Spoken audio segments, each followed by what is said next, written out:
Good evening and welcome to hashtag What Woke Looks Like the podcast. I am your host, Yolanda Yo the Spiritualist Hops, and boy, it does not seem like season 2 is coming to an end this quickly, but alas, it is. But you know what? It wouldn't be a season ending without a special guest to share it with.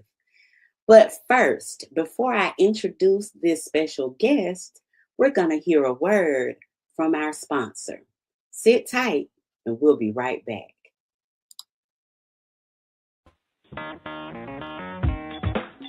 Women have the power to transform this world.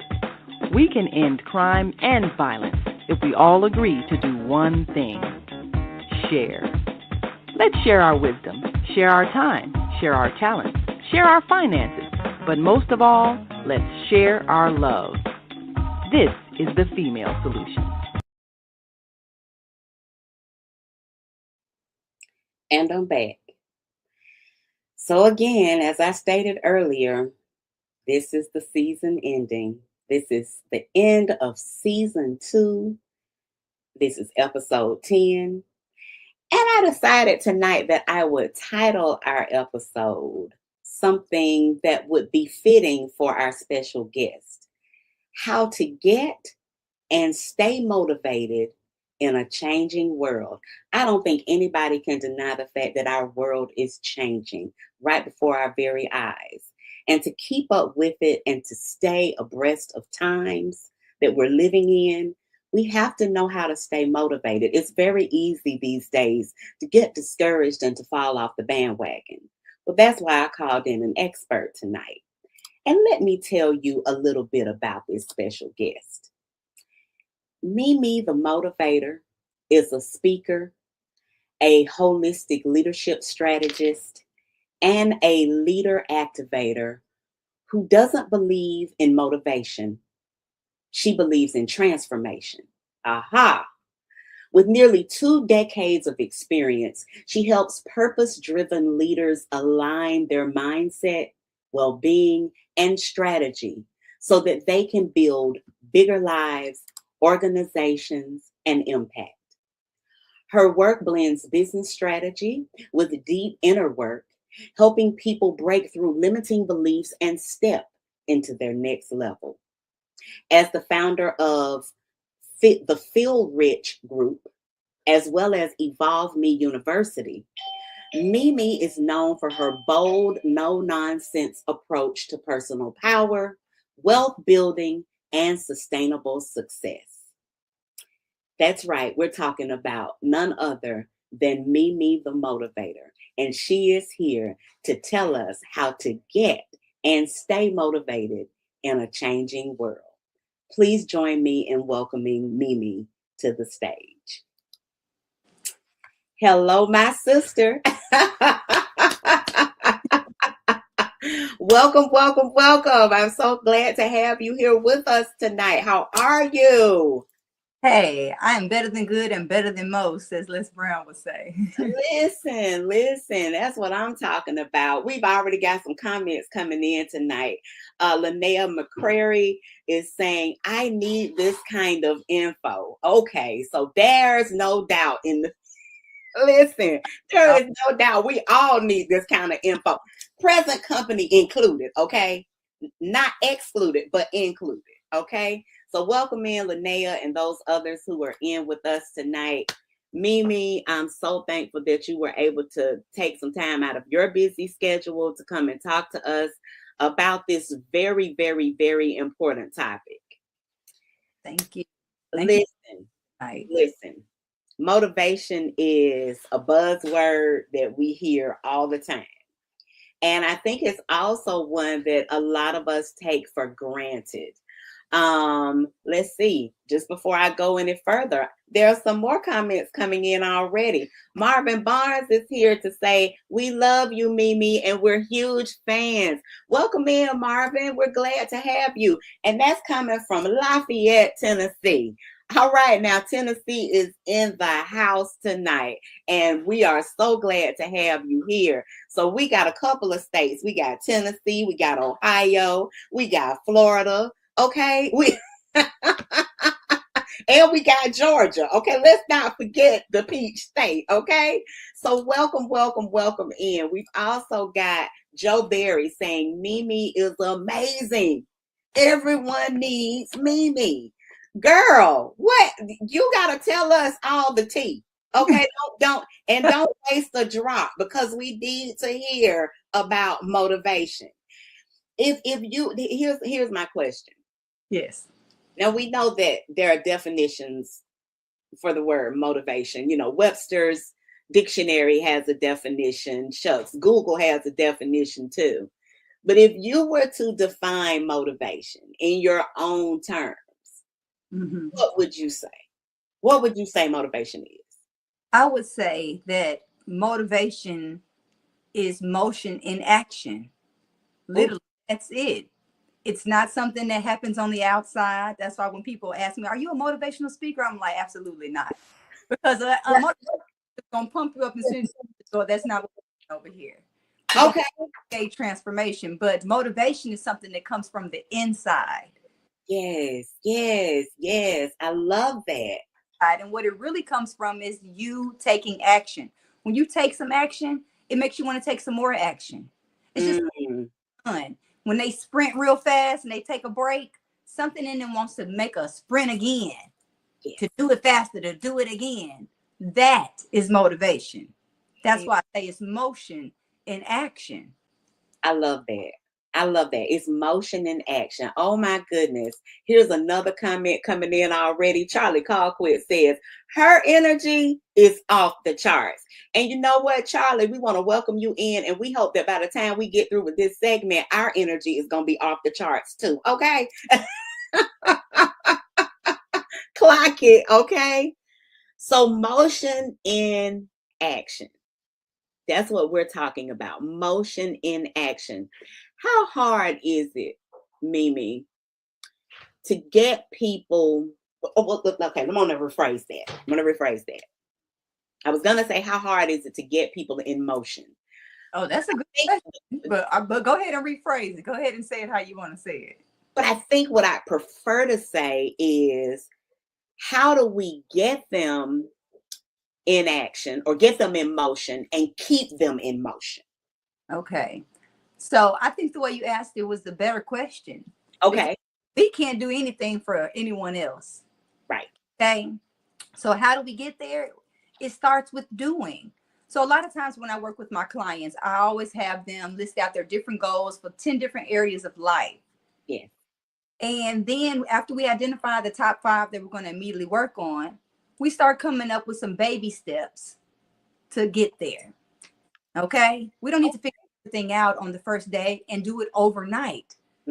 Our whole entire show, Get High on Motivation, is about being 1% better every day, because it's about those baby steps, those incremental steps is how we get there.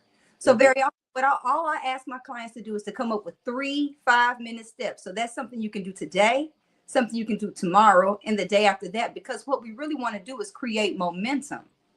Yes, yes. You can keep it going. It's called the law of inertia. An object in motion is an motion, and an object or person at rest remains at rest.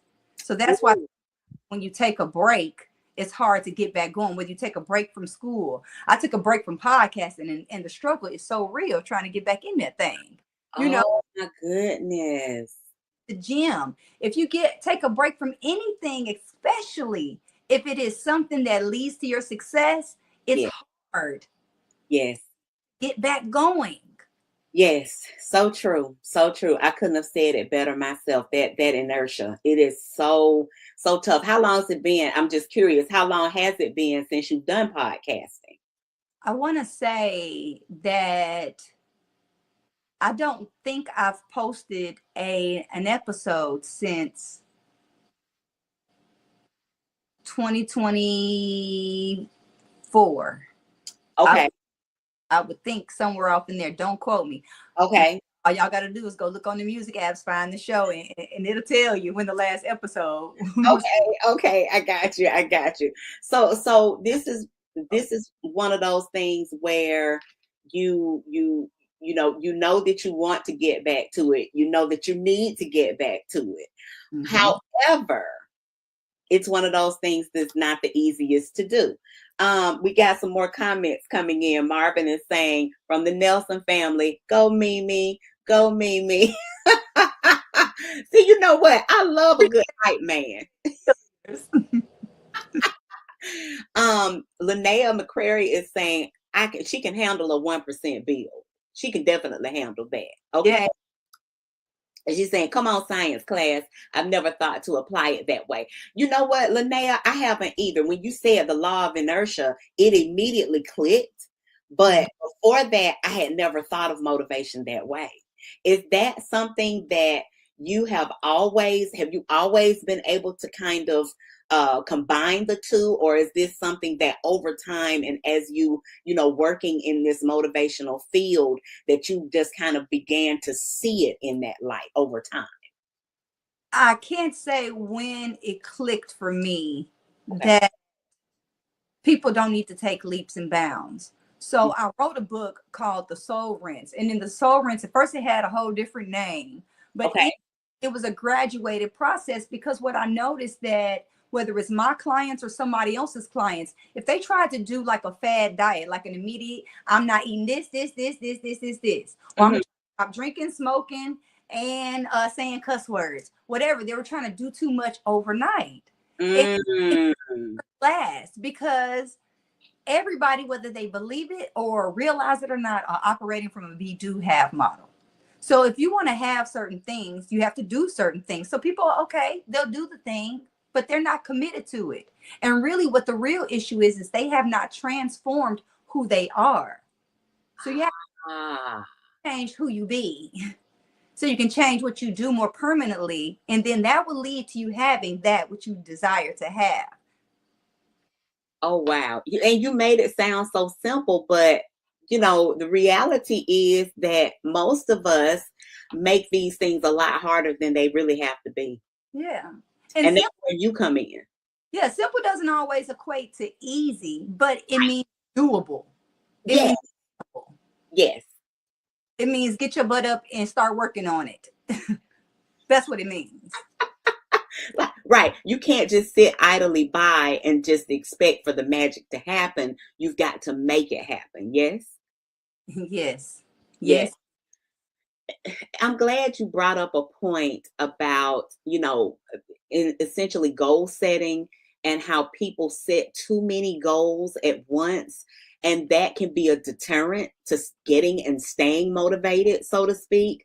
It's funny you mentioned that, because I'm guilty. Okay. I'm guilty.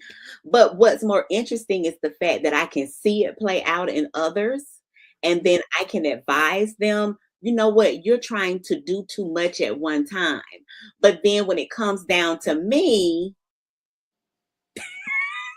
I'm like, now why can't I take my own advice? It's easy. The easiest thing to know for all of us is that the advice is always for us. The message is always for us. Yes. For my shows, to my shows, because I feel like the message is for me.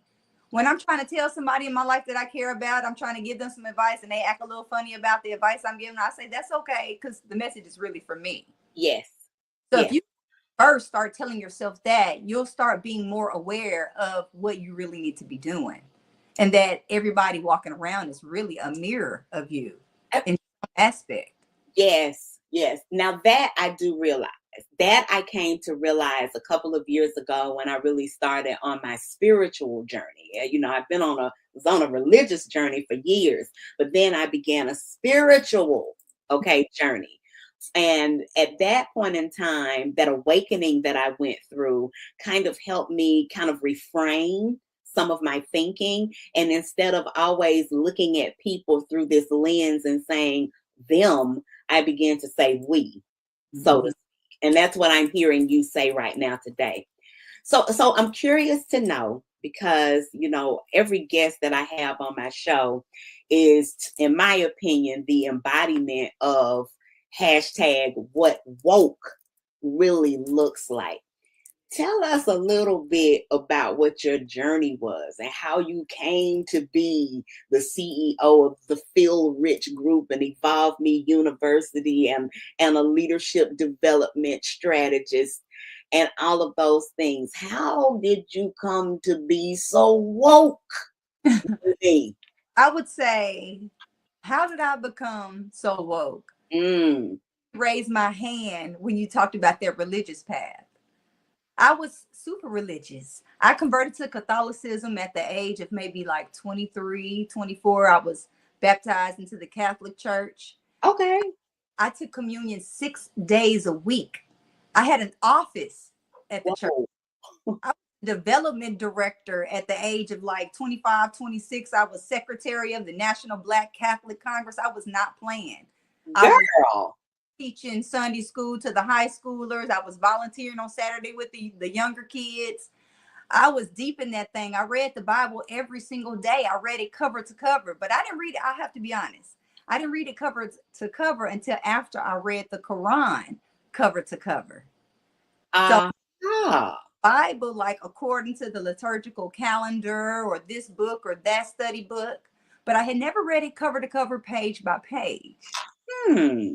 Quran, page by page, cover to cover, even when I didn't want to read it anymore because I felt like it was a little hostile, I was like, I don't want to read this book anymore, but I read it cover to cover. Yeah. So then it made me realize, well, I haven't read the Bible cover to cover. So I started reading it cover to cover. And the problem became that I read it so much that I believed what it said. And I started following what it said.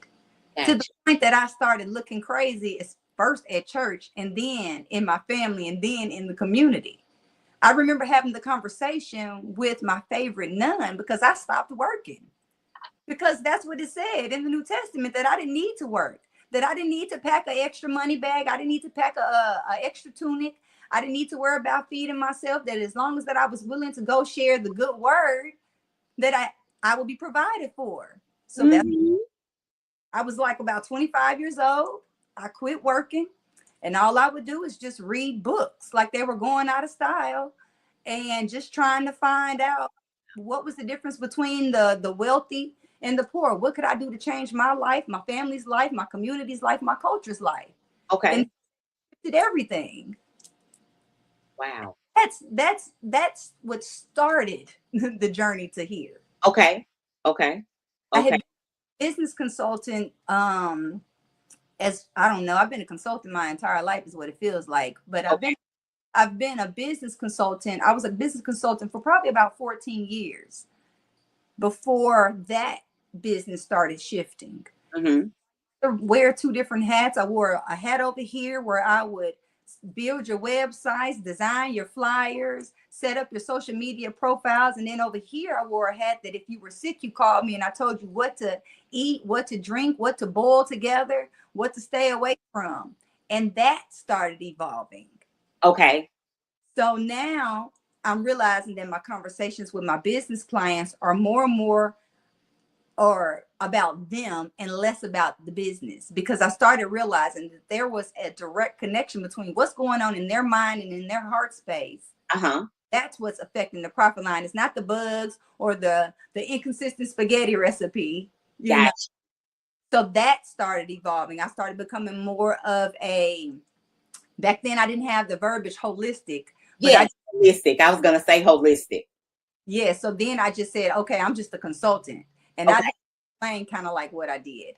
Further along, I got tired of going back and forth, and I could only work with clients I was spiritually aligned with. So if you didn't have community in mind and all you wanted to do was make money, I couldn't work with you, because I had a bad experience working with some con artists that left me stranded in Colorado, and I had to rebuild my whole entire life. Oh my God, seriously? Yes, girl. I was stranded out there, homeless, had to completely rebuild from scratch and rebuild my business at the same time with this new direction that I've decided to take. Gotcha.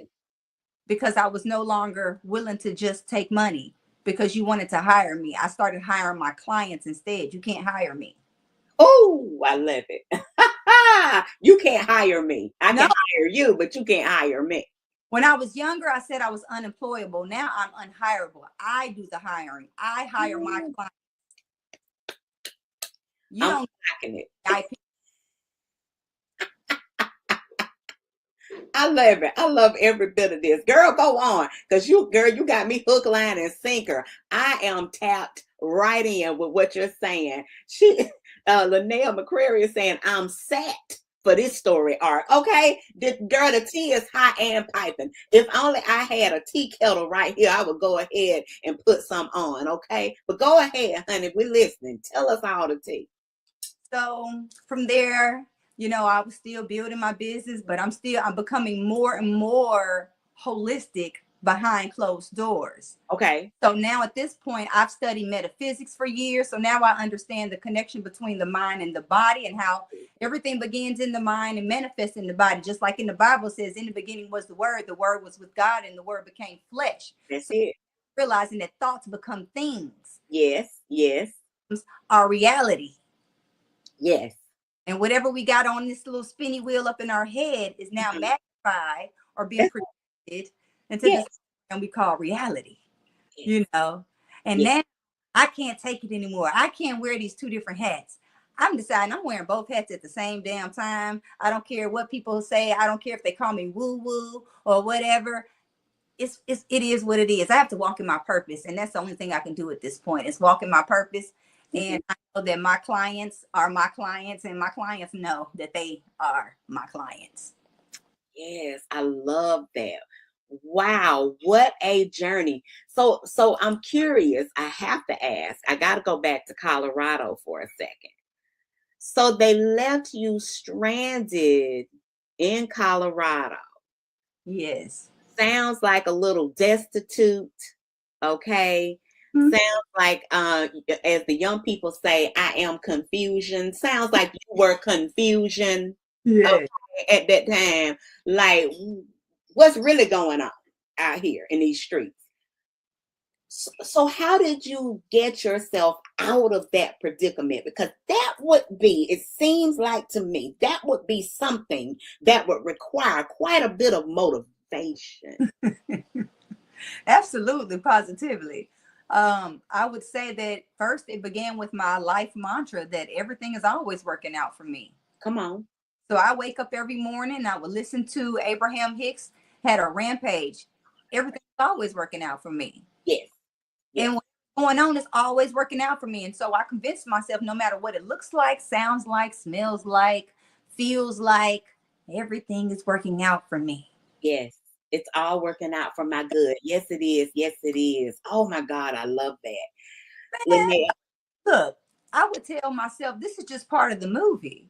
Yes. It's going to be a Netflix series. My life is a whole Netflix series. The more you learn, the more you're like, oh my God, hey, it's all a part of the movie. When people messed up, all I think, ooh, I feel bad because you're painting your character and everybody. Oh, definitely. Yeah, for sure. I just told myself this is part of the story. This is part of what they call the origin story. Yes, yes.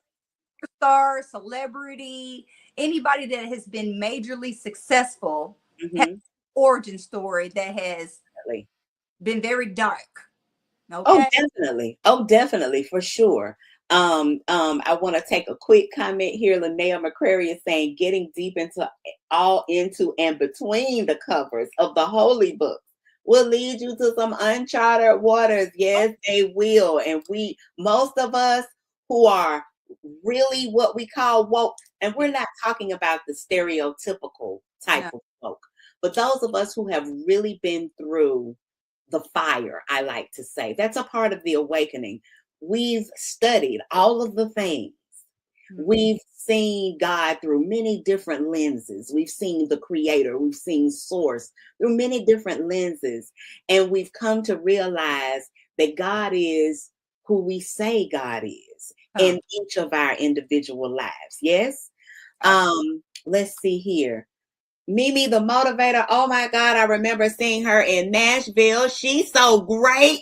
You know what? Just that boy Red. You right. She's great. That's why she's here tonight. I love it. So, okay. So I'm gonna tell you, that brings me back to the story about the nun. So okay. Working. My favorite nun says, you know, you have to have a job. I said, no, I don't. I said, what's your job? I said, don't you get paid to pray? I said, I'm gonna get paid to do the same. I said, except I'm gonna go in some spaces that you're not gonna go into. And I did. I used to be in the trap house talking about God. I'd be in the strip club talking about God. I'd be at the bar talking about God. And I was provided for, so I was thoroughly convinced. So now friends are trying to figure out, well, what's going on? Like, you're not working, but you always got money. You always doing things. You just bought a Benz with cash. Like, how does this work? Like, what's happening? Right. So then they started kind of figuring out. And back then, I didn't even know the word manifest. I didn't even have verbiage. I didn't know anything about law of attraction. I didn't know any of these words. I just knew the Bible. And Jesus said, yes. I was doing what I thought this is what Jesus was doing. This ain't what Christians are doing, but this is what Jesus was doing. So I'm gonna follow what Jesus said and see how that works out. I did. And right. But look, but now they like, man, she crazy. Wow. But now it's a trend. What I was doing back then, this was 2005 when I started this. Yes. We 21 years later. 21 years later. Catching on to manifesting, using your mind to create things. Yep. Being mindful of what the words coming out of your mouth, protecting your ear gate and your eye gate. I was on that, but I was crazy. Is what they called it back then. It was crazy. Now it's called woke. Hi. That's called woke. Exactly. And it's just a reframing of the same mindset or the same terminology. And it's funny that, you know, when you talked about thoughts become things, and that is something that I often reference, because what Rhonda Byrne wrote The Secret, which is all about the law of attraction. I know there have been others who have written texts about the law of attraction as well, but she in particular, my uncle, introduced me to that book over 25 years ago. And that was when I learned about being able to manifest and being able to turn your reality into, you know, whatever you've been dreaming about. You can actually use your mindset to create the reality that you desire. Yeah. Radical faith. You are so right, Linnea. Radical faith. Yes.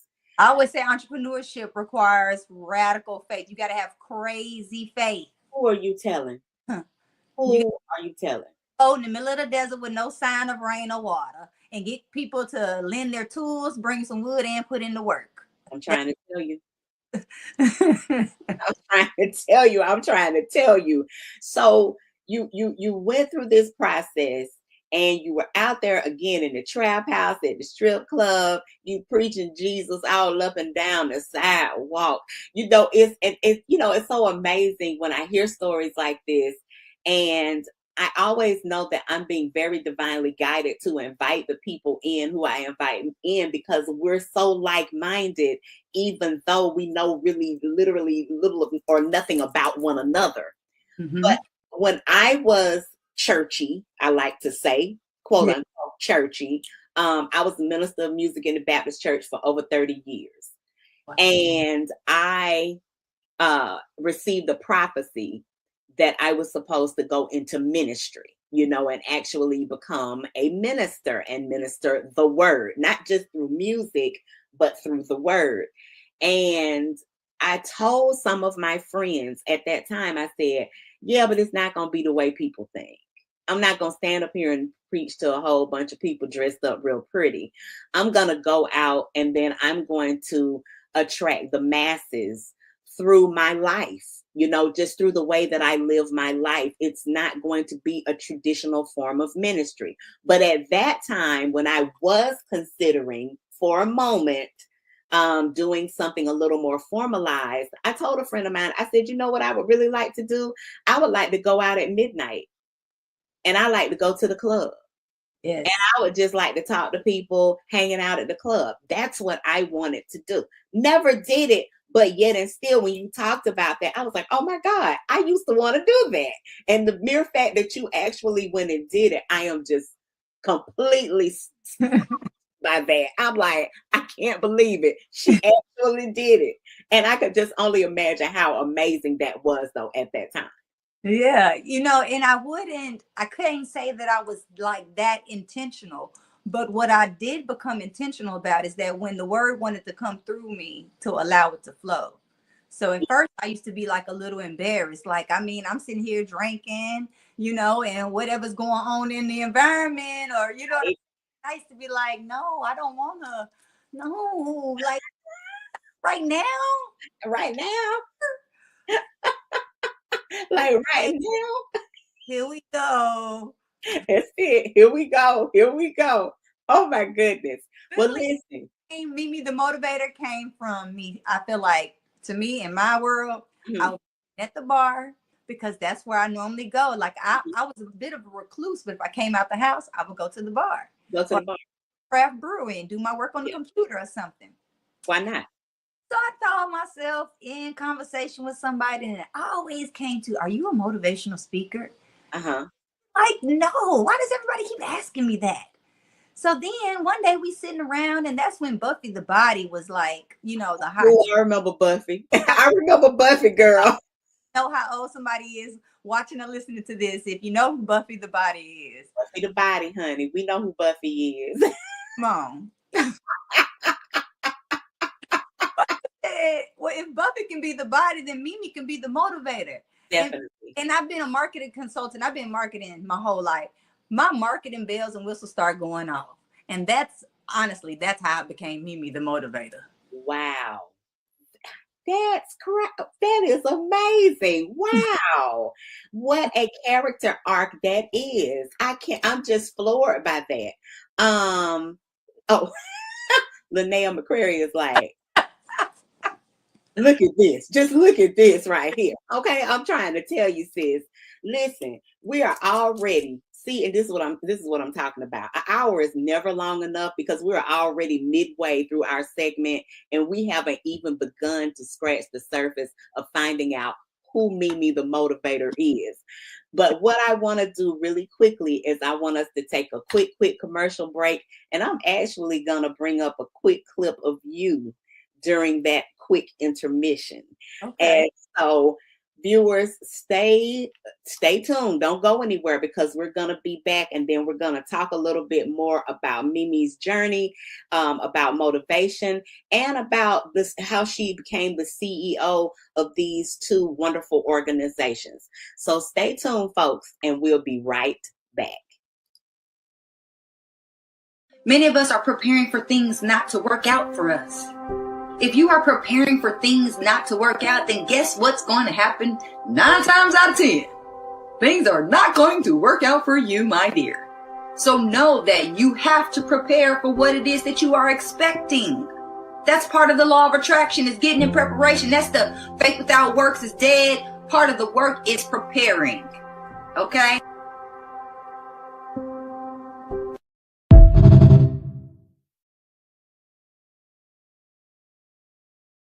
Great day. It's your girl Asada here to introduce a new female solution show called Asada Says.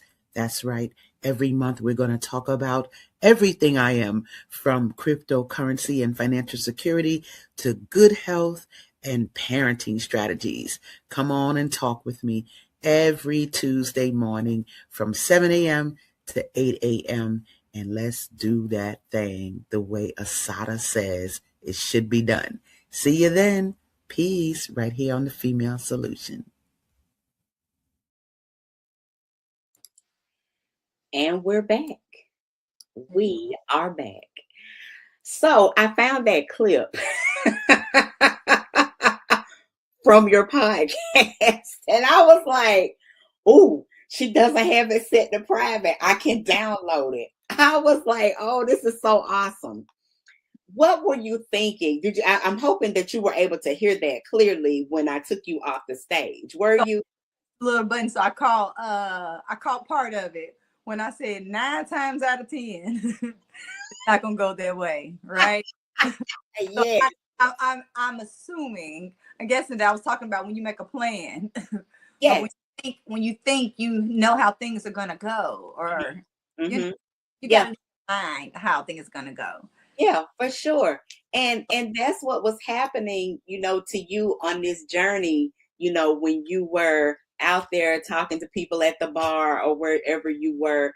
You thought you knew how things were gonna go. People kept calling you, are you a motivational speaker?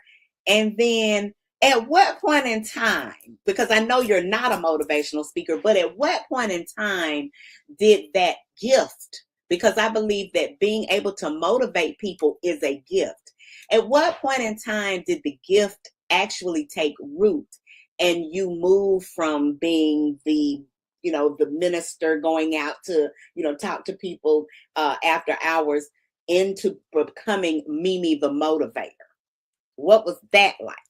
So that's a good question.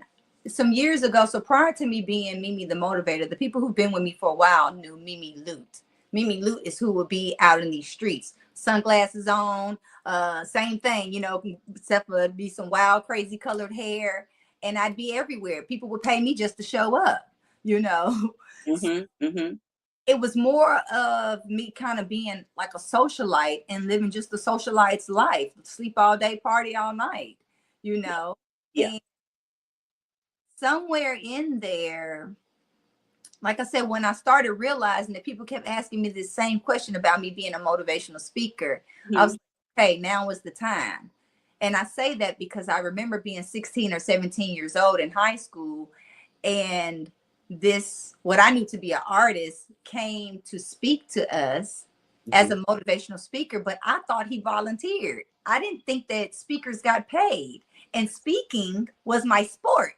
Like, I filled up my mama's house with trophies for speaking because I was too short and too awkward to do anything else. I wanted to play sports, but it just wasn't there for me. So what I did is speak.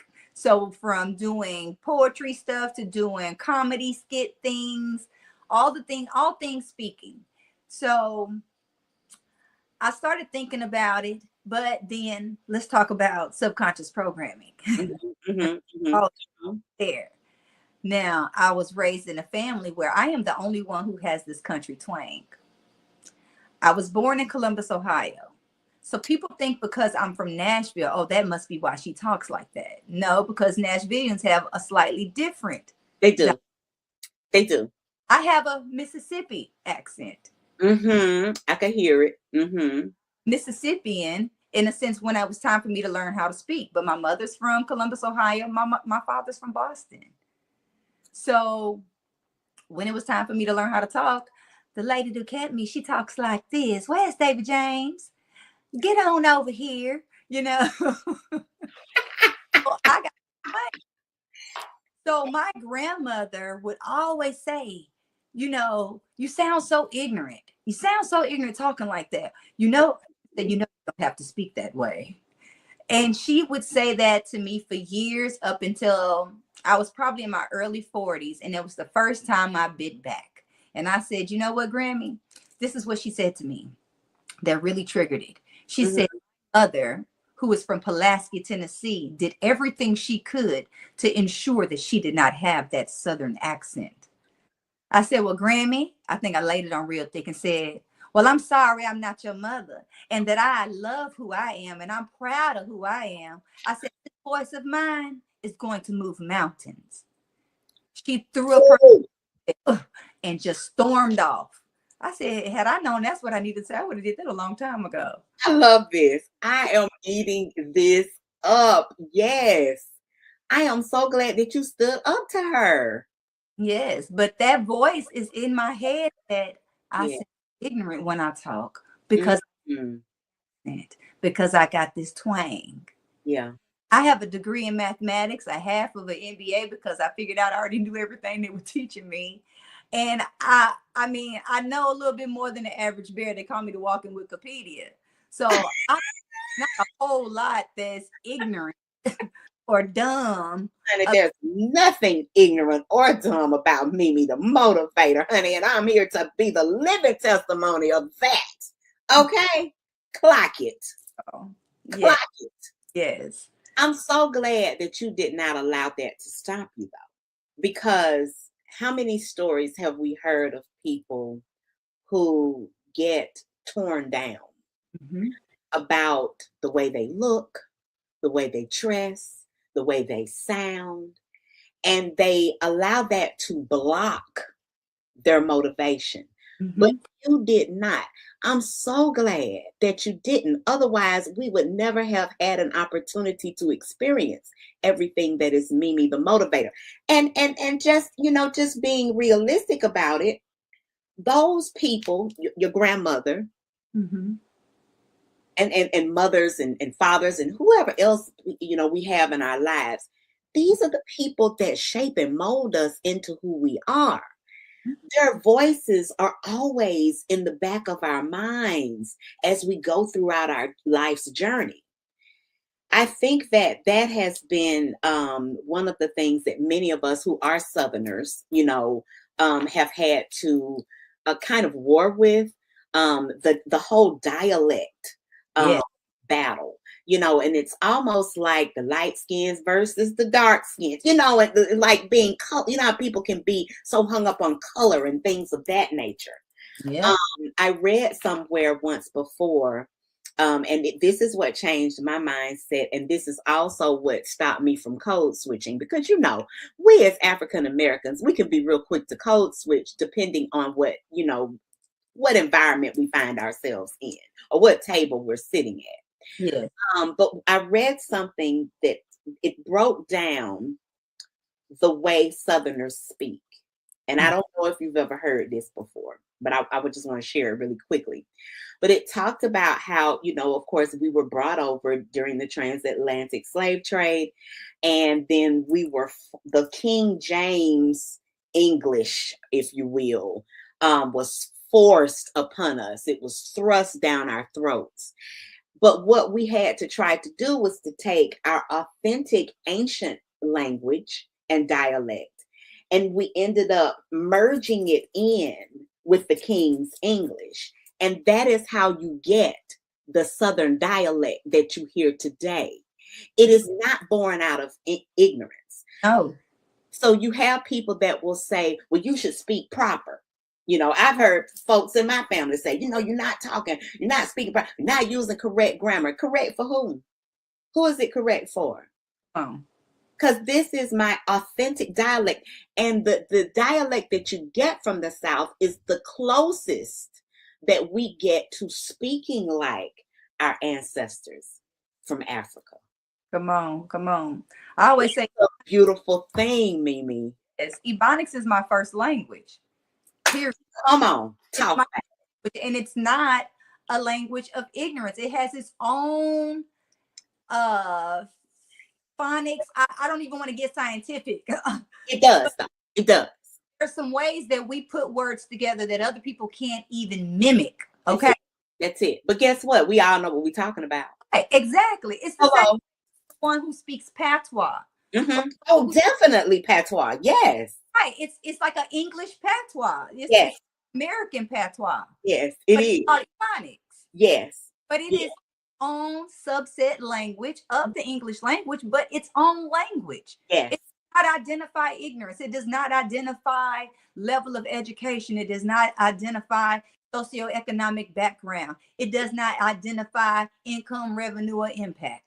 It does not. And it does not. Honey, you better preach that today. Okay, this is a whole sermon in and of itself. And I want to say to anybody who's out there, whether you're listening live or if you come back to catch the recap, honey, you better embrace your Southern roots and dialect, and you speak the way that feels most comfortable and authentic to you.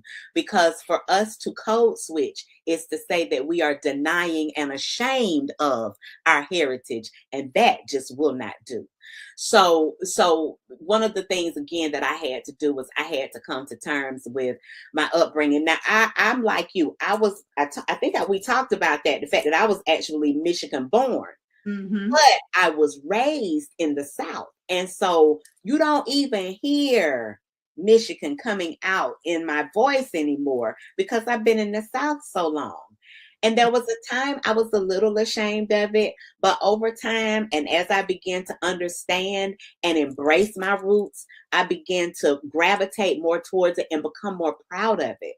You Yeah. talk about Mississippi. My father's people are from Mississippi, as I can hear that in there. My son went to college. My youngest son went to college in Nashville. I know the Nashville dialect. You are correct, and I hear it when it comes out, and it is beautiful. It is like music, girl, to my ears. Okay. I feel like that's what helped me start moving more towards owning my voice and how I speak, is because everywhere I go, I get complimented on my accent. I do People too. love the way I talk. They love the way I speak. I do too. Linnea McCrary, who's on, and she was speaking, and I wanted to go back to that. She was saying, hey, because she's from Cleveland, Ohio. So she is a very, very dear friend of mine. So, you know, Ohio had to go ahead and give you that shout out, right? Home team. Yes. But she will often say, girl, the way you would turn a phrase, or when I listen at, you know, your dialect when it comes through, she said, I just love it, you know, and I appreciate her embracing that because, of course, she was born and raised in Ohio and has been in Ohio all her life. So you can hear that Ohio dialect come out in her speech. But it is, you know, when we talk, it's always a beautiful exchange, and we love to hear each other speak. I love her voice just like she loves mine. And it's just one of those things that I think that makes us just so rich as a people. Yes, I agree. Ashe.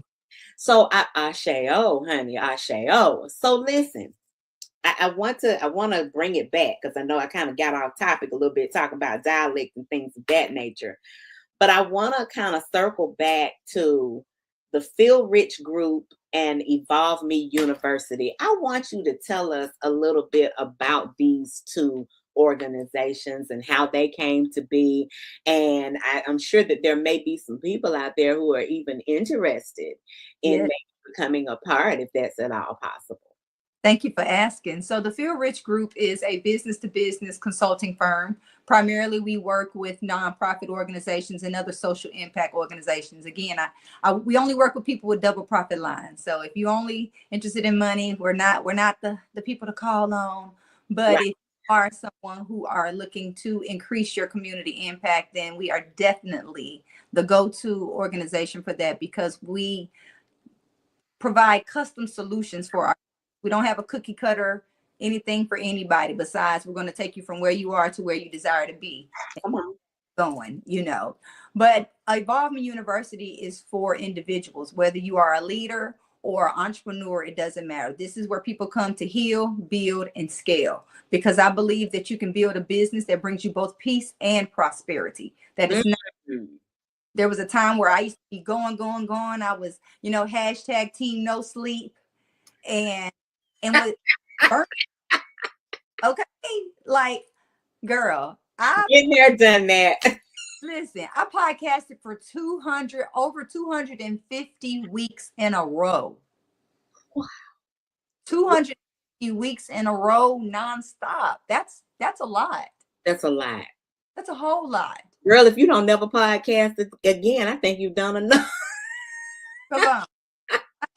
I have plenty out there. Yeah. I never even considered that I could take a break. Right. I considered probably like planning ahead enough and, like, you know, pre-scheduling and all of that kind of stuff. It was like some of that never occurred to me because I didn't have anybody guiding me along the way. That part. You know, and then I would pay for coaching programs that would be overpriced, is what I'm going to happily say, for me to not really learn, or for it to be a janky platform, for them to be me stuff that I already knew because I've been an entrepreneur my whole entire life, that I started building my own courses. I had been teaching like live, like local courses, but then I was like, let's start transforming this into an online community. And that, you know, because I had people in different states And that way, all of us could come together in one space and we could learn together, grow together, build together, all of that. And so that's what I have available. So I have a multitude of courses available at Evolving University. If you're into spiritual things, I have a root chakra healing course. If you want to speak with confidence, we have a public speaking course. But the flagship course is a 12-week program to help you heal, build a business, and scale that business immediately. Because I believe in automating things and give you life back. I believe in having freedom, sitting around. I believe in going to get in the hot tub, going to laying on the ground. Anybody who follows me on social media know I love laying on the ground and being out in nature. I love that. As possible is because of automations and some other things that I've put in place. And so all of my people, as much as I can, for all the, I don't even want to talk about how much I pay my coaches, but I condense all of that into my program, along with a year-long worth of mentorship. But I have some free things coming up, so make sure that you're connecting with me. We have some master classes coming up. We typically do one a month. We have some live events, from a beach retreat to a healing retreat going on later on in the year. So just make sure that you're connected and tapped in, tuned in. But definitely go to evolvemeuniversity.com, or you see there's a link going across the bottom. Click that, connect, and talk about how I can help you go to the next level. Because you can always schedule a free conversation with me, a strategic manifestation session, so we can get you from where you are to where you desire to be. Because I believe whatever you desire, you deserve, and I'm here to help you. Amen to that, sister. Amen to that. I want to take a few quick comments. Charlie Colquitt is saying ebonics and acronyms used to be frowned upon with mainstream America, and now it's in all commercials, i.e. YOLO, GOAT, the NFL and NBA brand, the terms, the gram, Instagram. Amen to that, Charlie. Like, it's everywhere, because they want to be us. Okay, but we're not going to get into that's another story for another. I don't know how we don't see that we run the world. Whatever we do, America does. Whatever America does, the rest of the world does, which equates to the world. Who runs the world? We do. Of course we do. Of course we do. It's us. Yes. Linnell was just kind of reflecting on what we were talking about earlier. You talking about, burning the midnight oil and working around the clock and the 250 weeks of podcasting. She said, then you be teen burnt out. And she's also saying that she done went and followed the platforms. Okay, I know that's right. You just better. I think I have been following Mimi now. Oh, guys, I don't know. We've been friends on Instagram for a couple of years now. Years. Yeah, it's been some years now. We've been in the game together. Yeah, but we just never had a chance to formally connect like this. And I'm just so thankful that we did. I think that everything happens exactly when it's supposed to, and not a minute sooner. Yes? I agree. Agree. Now, I heard you earlier also talk about a book. Now, how many books have you authored? So I've authored a few. Have I published any of them? No. Okay. Do I ensure that all my clients publish their books? Absolutely, yes. So now I've turned the tables on myself just recently. I'm like, okay, that same pressure that I put on everybody else, because the books are written, they're done.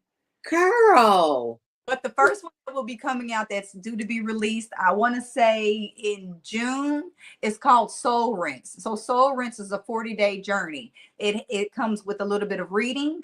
It has some activity that you have to do each week in the graduated process. And there's affirmations for every day and a little journaling for every day. But it is an incremental step to help you become 1% better and unlock that next level, because it's inside of you. I believe that we're all like acorns, and an acorn got a whole forest inside of it. So what's inside of you? Okay. A whole forest, a whole world. Okay, if you will, a whole doggone world. And you know what? And Chucks, I need some of that stuff and I can't wait for the book to be released. I will be definitely watching to see when, because I gotta get my copy, and I want my copy autographed, by the way. I'm just saying, okay, but that okay. I just thought I'd put that in there real quick. Because one of the things that I found, and I do want to go back to this, talking about the entrepreneurial journey. It is arduous. It's it's lonely.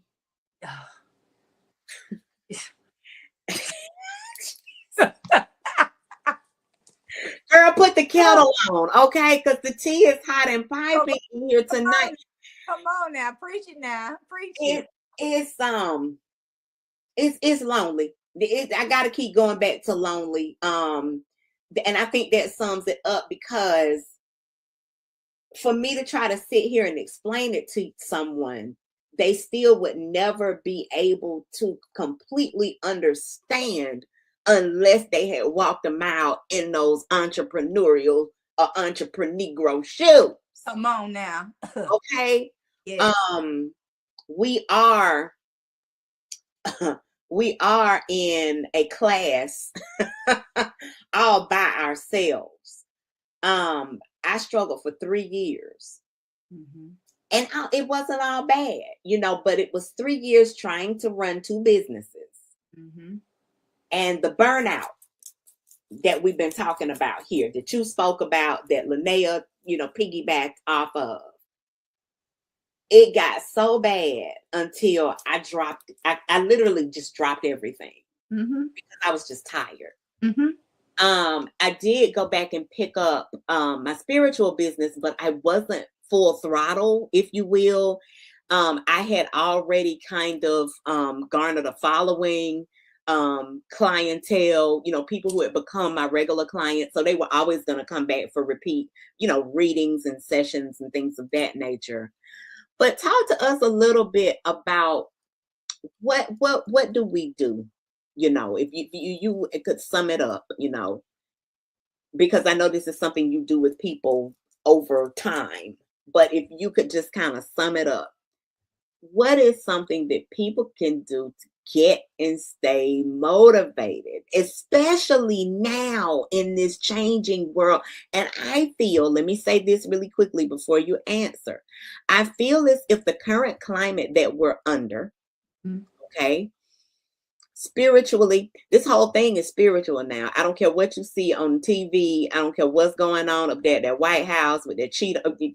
I'm just saying, I don't care what we got going on politically, but this whole battle is a spiritual one, if you will. Yes. But it is changing the face of not only our world, but of who we are. It's the age of Aquarius. It is. It really is. With Pluto being in Aquarius, everything is undergoing a transformation from a global perspective. Yes. How, Mimi? How do we get and stay motivated in this changing world, sis? First and foremost, turn the TV off. Woo! Into the news.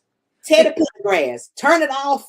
The news makes their money off of your fears. So they're only going to feed the fears. They're going to weave a little bit of good news in there, here and there. But ultimately, they're here to feed your fears so you can make fear-based decisions. Mm-hmm. So turn the TV off.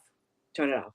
Focus on whatever problems you got going on inside your own household, and more importantly, inside your own mind and body. Ooh. Okay? Ooh. Sis. Okay? Come on. Go there and you start with that. You'll be so focused on that, you won't even have time to tune into the rest. And the next thing is, have a plan, have a schedule, have a planner. Plan your hours out, plan your days before they begin. Mm-hmm.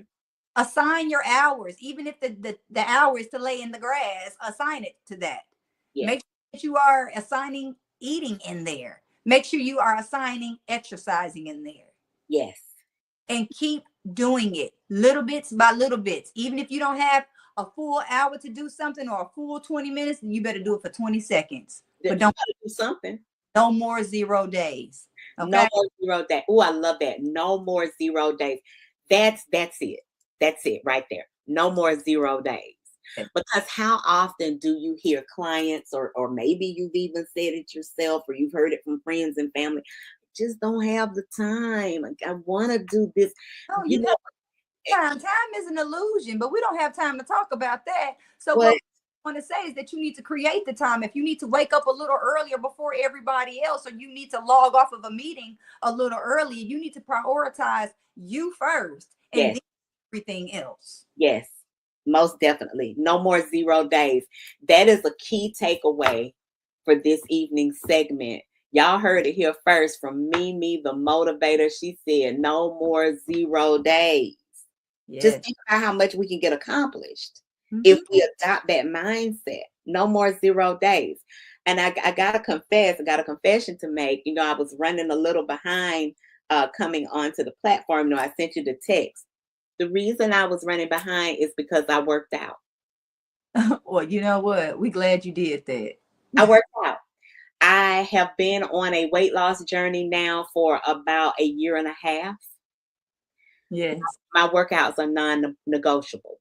Yes. Now, I may go through ebbs and flows with them. And by that, I mean, I may not go as hard sometimes as I do at others, you know, but I got to get something in, even if it's just a brisk walk around my neighborhood.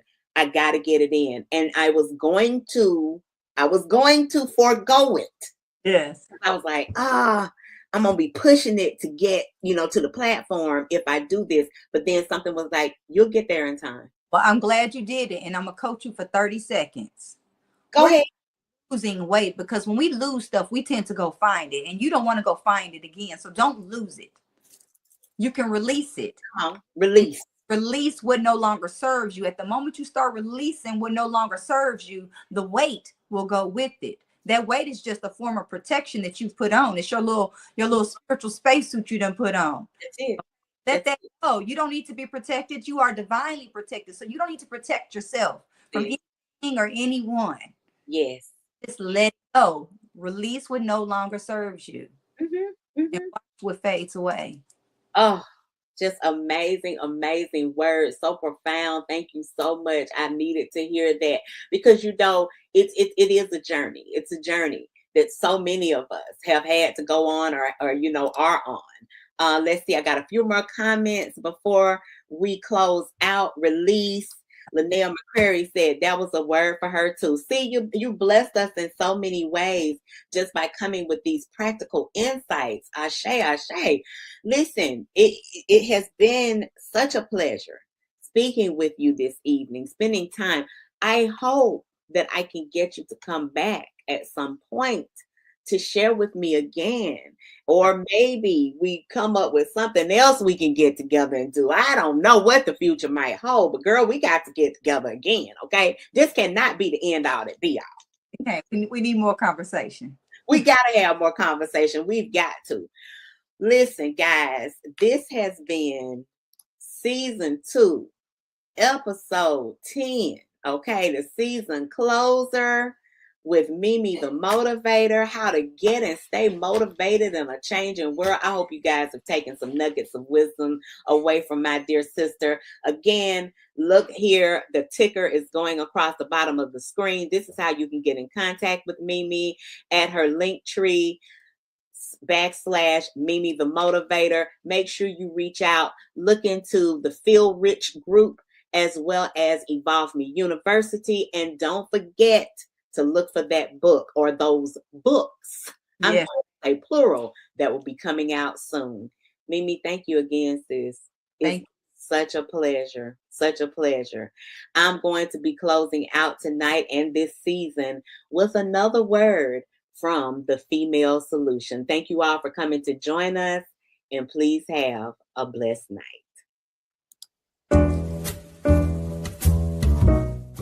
We've come to the end of our show today. If you missed any broadcasts, go to our website for the audio and video archives at www.thefemalesolution.com. On behalf of our team of radio hosts, I'd like to thank all of you who participated in today's discussions. And to our global family joining us from all around the world, we say thank you.